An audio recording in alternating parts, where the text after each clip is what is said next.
أما بعد أعوذ بالله من الشيطان الرجيم بسم الله الرحمن الرحيم اتل ما أوحي إليك من الكتاب صدق الله مولانا العظيم وصدق رسوله النبي الكريم الأمين ونحن على ذلك لمن الشاهدين والشاكرين والحمد لله رب العالمين إن الله وملائكته يصلون على النبي يا أيها الذين آمنوا صلوا عليه وسلموا تسليما بلند آواز سے الصلاۃ والسلام علیک یا سیدی یا رسول اللہ وعلی آلک وصحبک یا سیدی یا حبیب اللہ مولا صلی وسلم دائما ابدا علی حبیبک خیر الخلق کلہم۔ محترم سامعین کرام، اللہ کا لاکھ بار کروڑ بار شکر کہ جس نے آج کا دن جمعۃ المبارک جمعۃ الوداع ہے، ماہ رمضان کے بڑے ہی معزز محترم اور عظمت والے مہینے میں ہمیں عطا فرمایا ہے۔ اللہ پاک سے ہمیں دعا ہے کہ ہمیں اللہ پاک نماز جمعہ ادا کرنے کی توفیق عطا فرمائے۔ آج کا ہمارا جو موضوع ہے یہ ہے قرآن پاک پڑھنے کی فضیلت، قرآن پاک کی عظمت، قرآن پاک کا مقام، قرآن پاک کی شان۔ کیونکہ آج معاشرے کا حال یہ ہے کہ قرآن اکثر و بیشتر لوگ یا تو کسی پودگی میں پڑھتے ہیں، خانی بھی پڑھتے ہیں، کبھی جلیسم بھی پڑھتے ہیں، یا کبھی کسی دکان کا افتتاح ہو یا نیا کاروبار شروع کیا ہو، لوگ وہاں پڑھتے ہیں۔ عام روٹین میں جس طرح مسلمانوں کو قرآن پڑھنا چاہیے تھا اس طرح جو ہے وہ قرآن کو نہیں پڑھ رہے اور نہیں پڑھا جا رہا۔ تو اس لیے ہم اگر کسی جگہ پہ دیکھتے ہیں کہ قرآن کثرت سے پڑھا جا رہا ہے، بہت زیادہ پڑھا جا رہا ہے، تو وہ جو مقام ہے وہ مقام اولیاء ہے۔ اللہ کے جو ولی ہیں، اللہ کے جو محبوب ہو گئے، جنہیں اللہ نے اپنا دوست قرار دے دیا، تو ان کے مزارات کو آپ دیکھیں تو دن اور رات قرآن پڑھا جاتا ہے۔ اس کی بھی دیکھیں وجہ کیا ہے، کیونکہ انہوں نے اپنی ساری زندگی قرآن کو سینے سے لگائے رکھا، قرآن پڑھتے رہے، قرآن سے محبت کرتے رہے، پیار کرتے رہے۔ جب ان کی موت ہو گئی، وفات ہو گئی، وصال ہو گیا، دنیا سے انہوں نے پردہ کر لیا، تو اب کیا کیا، قرآن نے ان کے ساتھ دوستی نبھائی، اور ایسی دوستی نبھائی ہے کہ آپ 24 گھنٹے میں جب بھی داتا صاحب البخش علی ہجویری کے مزار پہ چلے جائیں، دن کو جو باقی مزارات ان پہ مل جائیں، کوئی نہ کوئی شخص آپ کو قرآن پڑھتا نظر آئے گا وہاں۔ اور گھر جو ہیں ہمارے جہاں ہر وقت قرآن پڑھا جانا تھا یا صبح و شام پڑھا جانا تھا، وہ ویران ہیں تلاوت قرآن سے۔ یہی وجہ ہے کہ ہم لوگ نقصان میں چلے گئے کہ قرآن سے ہم لوگ۔ اس لیے موضوع رکھنے کا مطلب یہ بھی ہے اور ہوتا ہے کہ ہم قرآن کی عظمت کو جانیں، قرآن کے مقام کو جانیں، قرآن کی شان کو جانیں، قرآن ہمیں کیا کہنا چاہتا ہے، کیا پیغام ہے قرآن کے اندر اللہ پاک کا اور اس کے رسول کا، دین کا کیا پیغام ہے، اس کو سمجھنے کی کوشش کریں۔ اللہ پاک نے فرمایا اتل ما اوحی الیک من الکتاب، اے حبیب مکرم آپ تلاوت کیجیے اس کتاب کی جو آپ کی طرف وحی کی گئی ہے۔ اس سے یہ ثابت ہوا کہ قرآن پڑھنا یہ اللہ کے احکام میں سے ایک حکم ہے۔ قرآن پڑھنا کیا ہے؟ اللہ کے احکام میں سے ایک حکم ہے۔ پھر ایک مقام پہ اللہ نے فرمایا کما ارسلنا فیکم رسولا منکم یتلو علیکم آیاتنا، یہ رسول صلی اللہ تعالیٰ علیہ وسلم وہ ہیں جو تم پر ہماری آیات تلاوت کرتے ہیں۔ اب اس سے یہ ثابت ہوا کہ تلاوت کرنا نبی کریم صلی اللہ تعالیٰ علیہ وسلم کی سنت ہے۔ تلاوت کرنا کیا ہے؟ جیسے داڑھی رکھنا سنت ہے، مسواک کرنا سنت ہے، جمعہ والے دن نہانا سنت ہے، خوشبو لگانا سنت ہے، اس طرح اچھا لباس جو صاف ستھرا میسر ہو جو وہ سنت ہے۔ بے شمار اور سنتیں ہیں، ان میں ایک یہ سنت بھی ہے افضل ترین، وہ کیا کہ قرآن کی تلاوت کرنا۔ یہ آقا علیہ السلام کی سنت ہے، اور اللہ پاک نے یہ بتایا ہے کہ یہ وہ رسول ہے جو تم پر ہماری آیات کو تلاوت کرتے ہیں۔ جب قرآن اترتا تھا تو آقا علیہ السلام سنایا کرتے رہے صحابہ کرام کو، اور پھر اس کے بعد بھی کیا ہوا کہ آقا علیہ السلام خود بھی قرآن پڑھا کرتے تھے اور سناتے رہتے روٹین کے اندر۔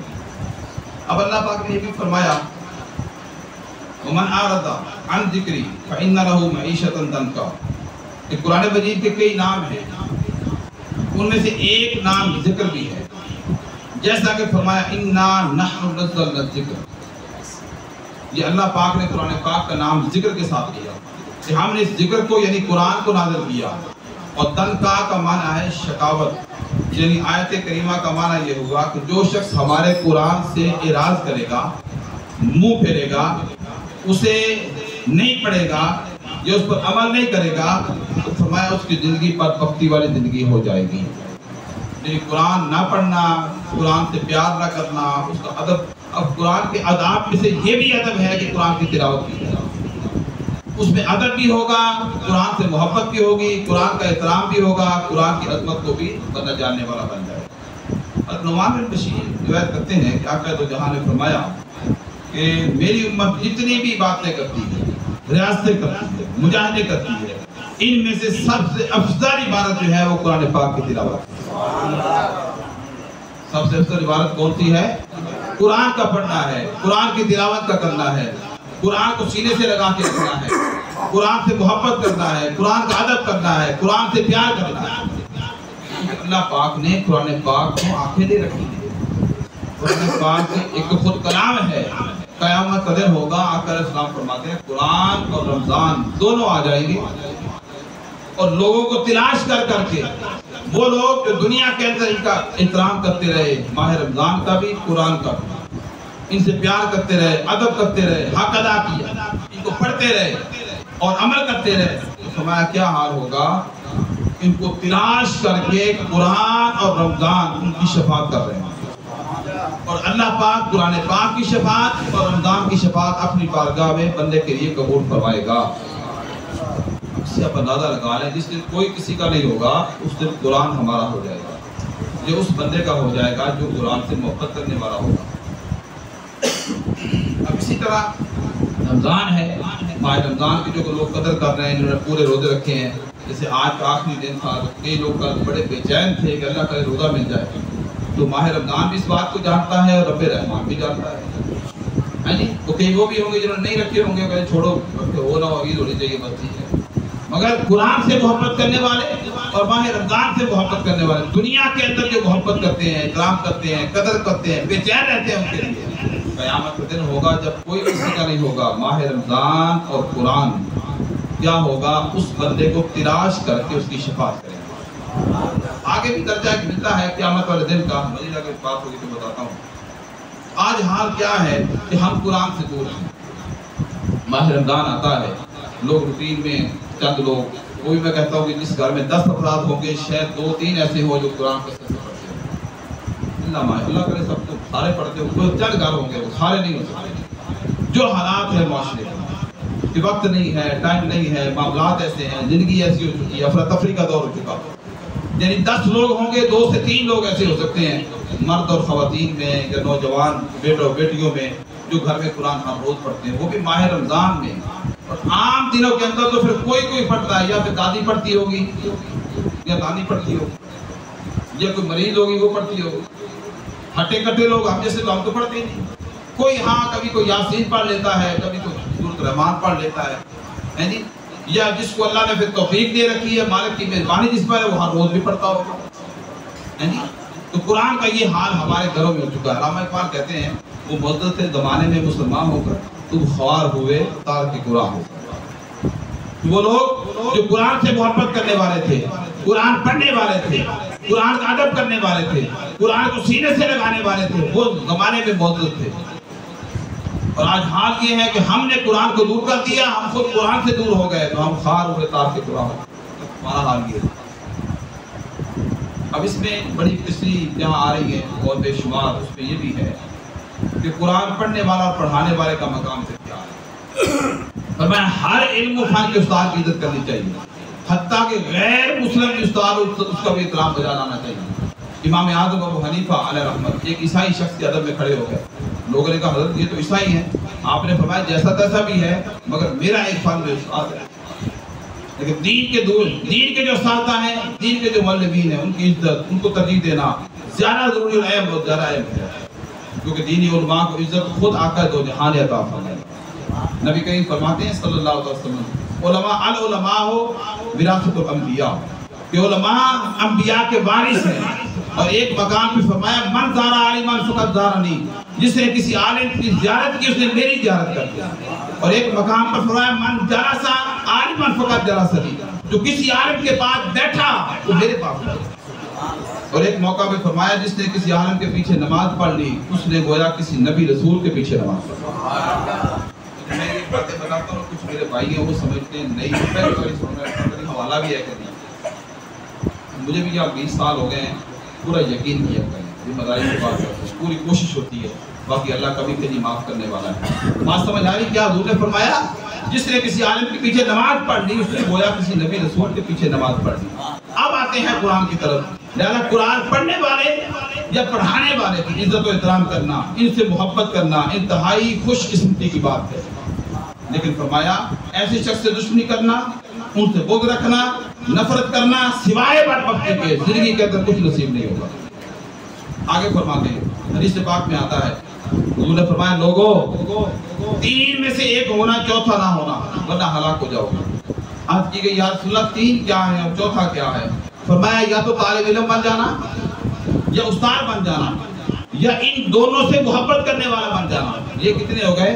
3. اور چوتھا کہ ان سے کبھی دشمنی کرنے والا نہ بننا.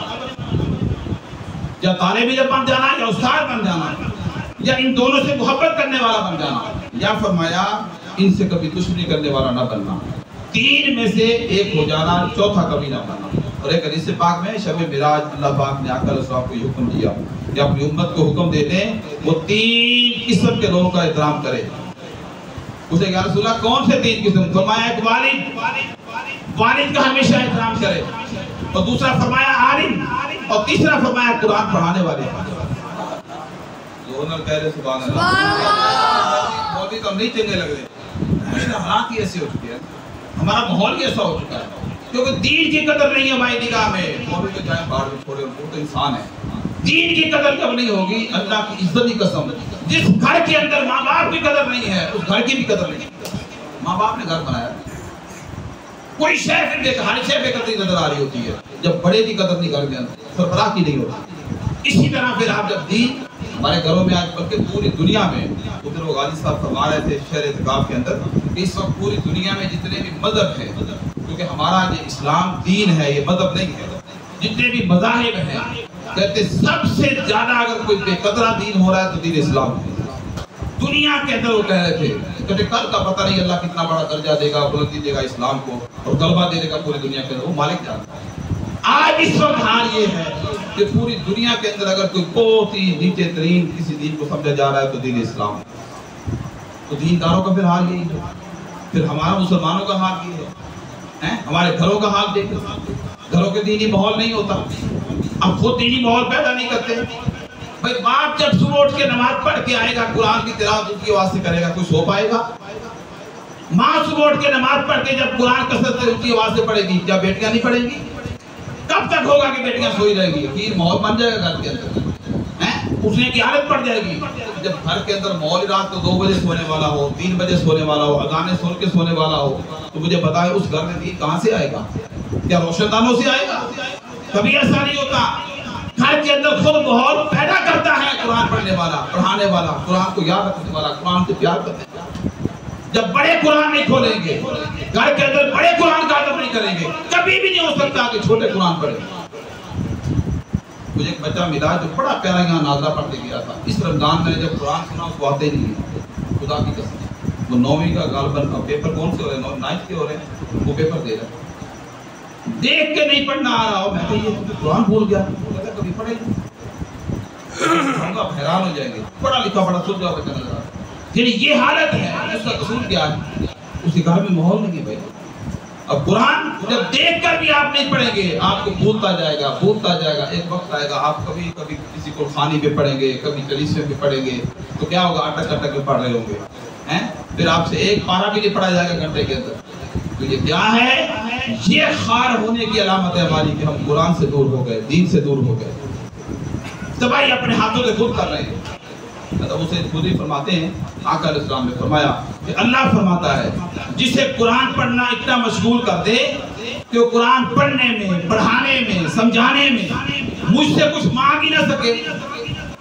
وہ اس کام میں مصروف رہے تو فرمایا اسے میں بن مانگنے والوں سے بھی بڑھ کر عطا کرتا ہوں۔ جو اللہ کے کام میں لگ جائے گا اللہ پھر اس بندے کے کام میں، حالانکہ سارے کام پہلے بھی اللہ ہی کرتا ہے، مگر یہ خاص اور خواص بات ہو رہی ہے، یہ عالم ہوتا ہے۔ اور فرمایا تب اسے قدری سے روایت کرتے ہیں، آقا علیہ السلام نے فرمایا 3 قسم کے لوگ ایسے ہوں گے جنہیں اللہ تبارک و تعالیٰ قیامت کے دن کی ہولناکیوں سے محفوظ فرمائے گا۔ قیامت کے دن کی ہولناکیوں سے محفوظ فرمائے گا۔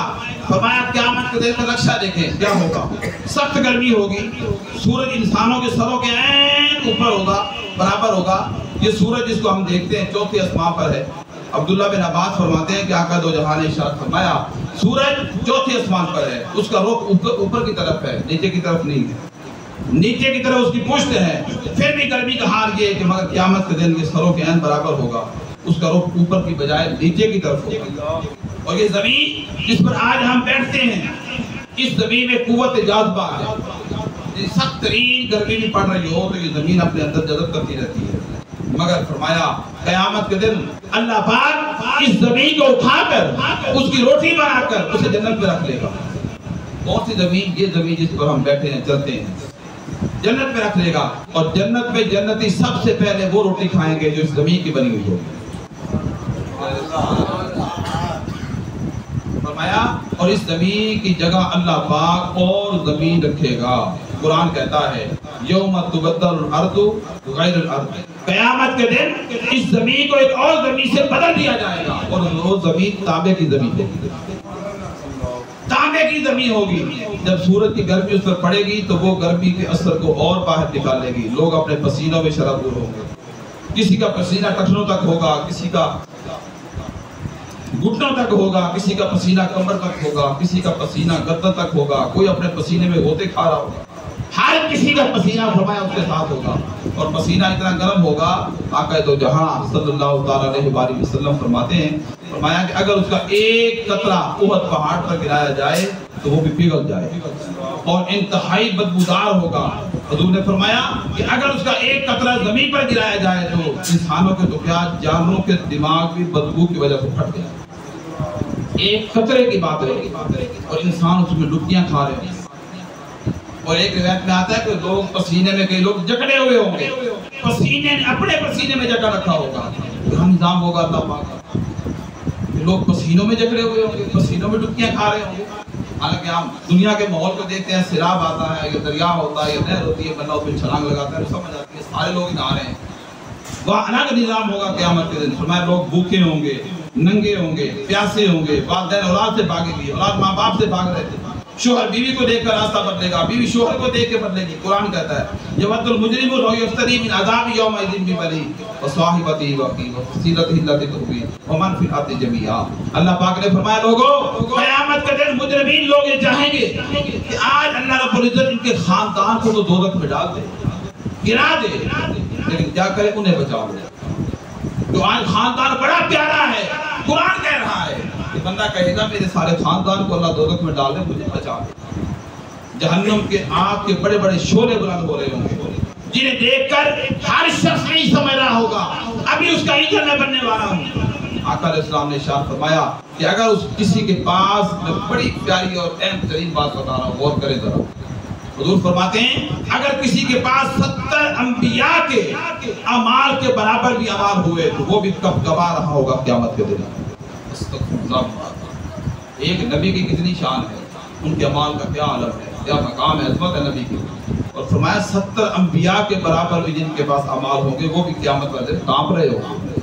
مگر فرمایا جو حدیث شروع میں چلی کہ 3 قسم کے لوگ ایسے ہوں گے جنہیں اللہ رب العزت اس دن گھبراہٹ سے بچا کر خوشبو کے ٹیلوں پر بٹھائے گا، خوشبو کے ٹیلوں پر بٹھائے گا۔ فرمایا وہ نوکر جو اپنے آقا کی خدمت بھی کرے اور اپنے مولا کی عبادت بھی کرے، جن ملازم، نوکر، غلام، حاضر کو لفظ بھی بول رہے ہیں جو آج جدید دور کے مطابق ہے، وہ کیا کرے اپنا جو کام ہے، جو اس کی ذمہ داری ہے، جس کی اس نے تنخواہ لینی ہے، وہ کام بھی پورا نبھائے، اپنے مالک کو بھی راضی کرے۔ اس کے بعد فرمایا کیا کرے اپنے مولا کی یعنی نماز پابندی سے پڑھے، عبادت، رات کو نوافل جو اس کو وقت ملے۔ رابعہ بصری، بی بی رابعہ بصری کی آپ کا عالم یہ تھا